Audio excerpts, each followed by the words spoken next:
Cllr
Benneyworth.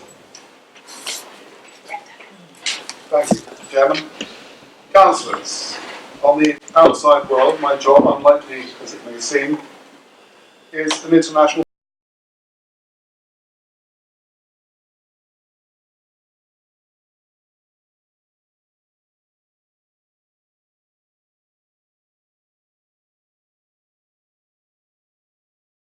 horse transporter. I spend far more time than I care to mention, 7 miles above the earth, with horses and ponies of all sizes.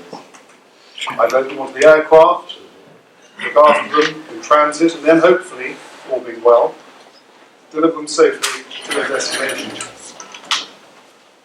The horse racing industry is mentioned in 2.14 of this excellent report, and as one of the many industries here in West Berkshire that benefit from our close proximity to Heathrow. But it's not just racing that benefits. I ship endurance horses, shuttle stallions, polo ponies, show jumpers, eventers, even family pets. Last month, I was involved in 2 shipments to Tokyo, trialling the logistics and smoothing out the arrival and departure procedures for horses ahead of next year's Olympic Games. In fact, in 36 hours' time, I'll be loading up 25 horses here in Berkshire before taking them on to Heathrow, before flying them on to Muscat and Oman and then on to Dubai. Though undoubtedly niche, I grant you, this is just one example of the many thriving industries on our doorstep, and one that has the potential to benefit from Heathrow expansion with new carriers and new routes. Better connectivity can see horses based here in the UK flying from our national hub rather than having to be transported by road to European hubs. Typically Amsterdam, Frankfurt or Paris, in order to travel to regular destinations such as North and South America and the Far East, which is often the case at the moment, as these routes are currently unavailable to us. The worlds of technology, policy and economics will collide and bring about travel which has less of an impact on the environment.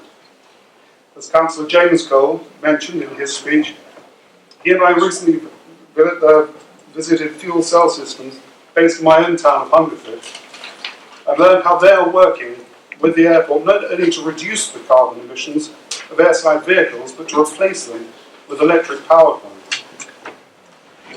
I, for one, can attest to the fuel-heavy funk that pervades airside as I'm working both on the aircraft and on the ground. We have tugs, refuelling vehicles, scissor lifts, buses, de-icers, water trucks and pushback tugs. All those vehicles and more, combined with jet fuels, it's a pretty heavy mix.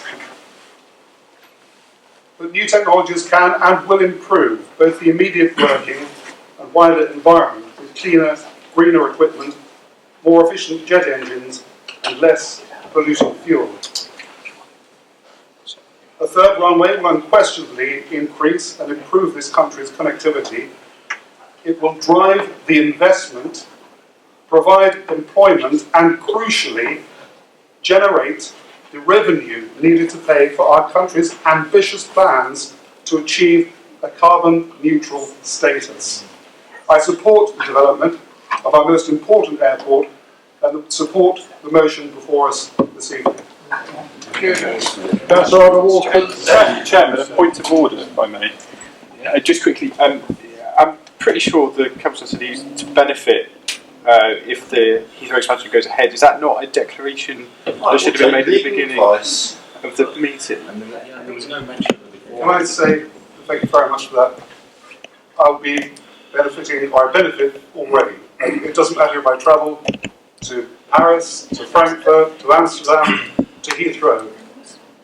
It makes there's no difference to me whatsoever. He said he would have more route. I think it is a matter for individual members whether they wish to declare an interest and use of the airport. I don't know how many members in the chamber will have used Heathrow. Not for a job, not financially benefiting job. I think it's a matter for the member, and I'm happy with the position. Councillor Masters, is there a point of order? Yeah, I think I agree with Councillor Nasser. That's a direct financial implication. He was, he's potentially saving money or making money. Don't remember. I think I've given. And does anybody ask the horses? Do they want to fly?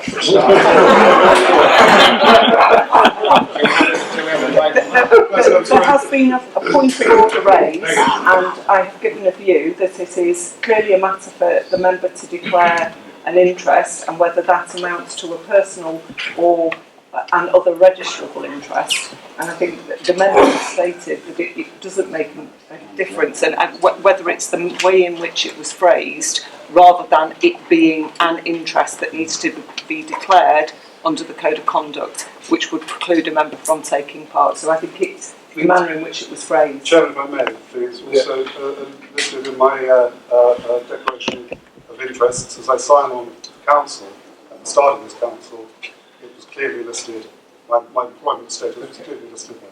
All right, thank you. Thank you.